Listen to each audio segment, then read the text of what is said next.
Evidence from is GM 17.4, updated on the implementation of the Social Assistance Management System in Toronto, or as we all know it, SAMS. And the speaker is Mr. Tim McGuire. You don't look like Tim McGuire.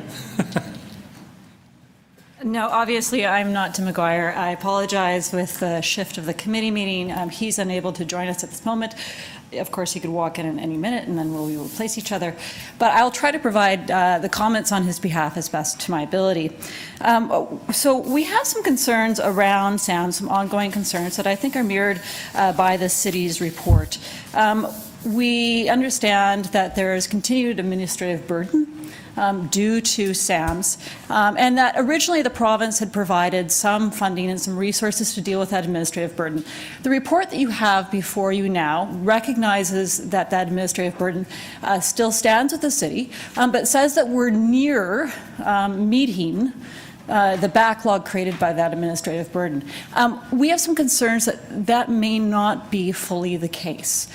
For example, in the report, it talks about service plans achieved on a monthly basis, how many service plans we're able to process on a monthly basis. It suggests that we've been able to improve the amount of service plans we achieve on a monthly basis by 30% from 2015 to 2016. That still puts us 30% below our pre-SAMS levels. And you have to remember that these service plans provide services and supports to the most vulnerable in our communities. So it's absolutely essential that we do everything we can to bring SAMS to bring our services with the advent of SAMS into the type of service level we had prior to SAMS at the very, very least. Another concern is how long it takes to provide the processing of an application. We know that in 2015, I think it was something like 3 times the length of time that someone had to sit on the phone with one of our case managers in order to go through an application. That's a very, very long time. We're unsure with this report whether or not we've been able to meet the service standard of 15 minutes that was in 2014 what was acceptable, compared to the service standard that we were hitting in 2015 with SAMS at about 45 minutes. And there are a number of these instances that I could bring out. What I would suggest is that you need a little more information to understand whether or not in this city budget process we should be getting rid of 66 positions, temporary positions that were brought in 2016 to help deal with the burdensome issues of SAMS. You're not at the level that you were hitting pre-SAMS, and this is a service that is absolutely essential to the most vulnerable people in our community. So we suggest that you take a more thoughtful approach in looking at this report and consider what the real implications are for those people who are in our communities that are most vulnerable. Now, seeing as I've got about 2.5 minutes left, I'm hoping, by your leave, Councillor Ainsley, if I could actually talk about the second item as well that Tim is here to depute on, and that way I think we save everyone time. Sure. Is that okay with the members? Yep. Go right ahead, Ms. Miller. Okay. So on the issue of the NAPA contract that's in front of you, I think that's 17.5. We have great concerns about this as well. This is a service that was originally done in-house until about 2011. It was then contracted out, and there's been concerns with that contract that have been highlighted by the Auditor General, been highlighted by the city's own external consultants, Mercury Associates, issues around cost overruns, around delay in parts delivery, and those issues were supposed to be dealt with within this new RFP that was put out to tender. The new RFP, however, has not been able to provide the city with a successful bidder. There is no company out there right now that can meet the standards of service that you wish for the City of Toronto, the standards of service that would solve the issues brought by the Auditor General, solve some of the issues brought by Mercury Associates. So to us, this seems like an opportunity to explore bringing this service back in-house, to see whether or not it's possible to provide for parts management and coordination in-house in a way that addresses the issues that have come to light in your external delivery. And that's what we would ask. We would ask that the issue be treated fairly and objectively, that the city move forward on its promise that it made in its budget direction to look at bringing services back in-house when its out-of-house service delivery wasn't meeting its objectives. And that seems to be the case here. And with that, I'll conclude the comments. Okay, thank you. Are there any questions of the deputant? Councillor Davis?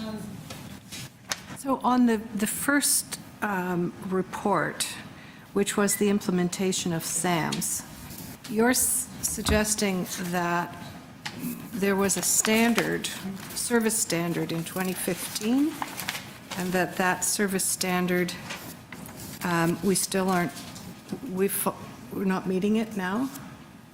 There's a number of service standards that were actually brought forward in the 2015 report that staff presented on the impacts of SAMS, where they had set the levels of service they were able to meet pre-SAMS in 2014. This included the amount of service plans they were able to process within a given month. By the numbers I have in front of me, the pre-SAMS level for service plans was about 18,000 service plans that were being processed per month. I think the 2016 number brings them up. If it was 11,000 and they improved by 30%, brings them up around 14,000, 15,000. So we're still pretty far behind where we were in pre-SAMS levels. There's a number of other instances where that also could be the case. Referrals to employment programs is also uncertain as to whether that's up to pre-SAMS levels. Whether or not, see, there's Tim now, whether or not we considered these service standards that we want to continue meeting, or whether or not staff is suggesting that we set new standards that are lower than what we had pre-SAMS.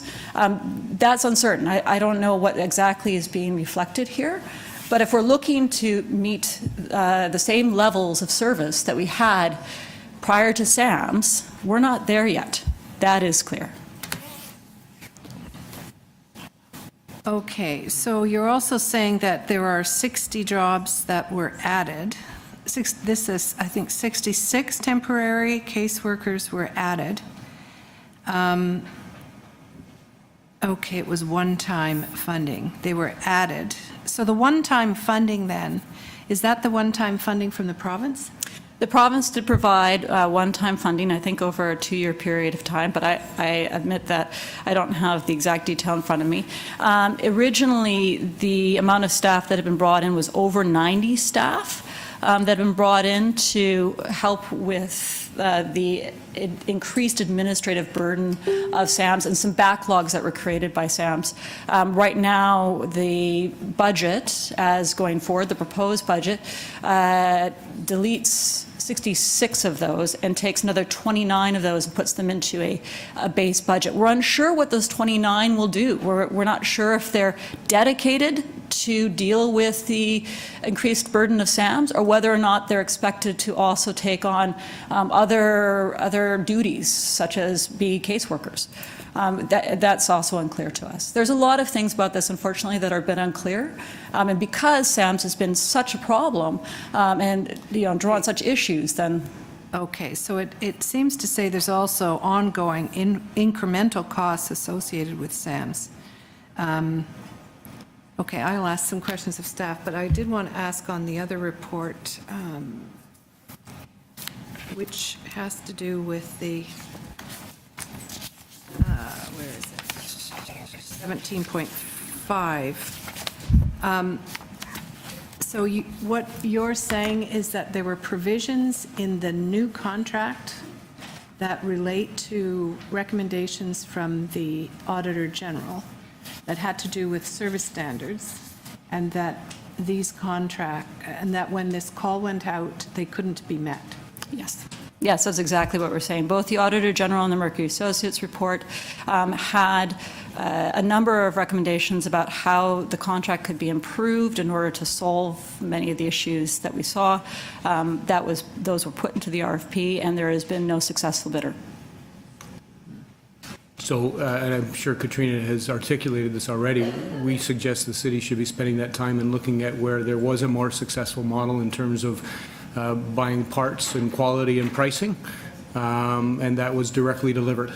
It used to be the job of public employees to buy parts on quality and price, and in the public interest. And the city has spent some years now looking at options in terms of this being provided by the private sector, and it's the official policy of council to look at insourcing where outsourcing has not met the needs of the city. So if there's some other reason for doing this, then providing the best service, be clear about what that is, but the city has spent a lot of time, money, and energy trying to prove the private sector project right. It's time to give the public sector project, which was working for a number of years and could have been tweaked internally, to do that. A lot of time, money, and energy can be wasted for another 6 months looking at trying to make the private sector model successful, but where it's recognized there have been a number of concerns, see what it would cost and model it to bring it in-house.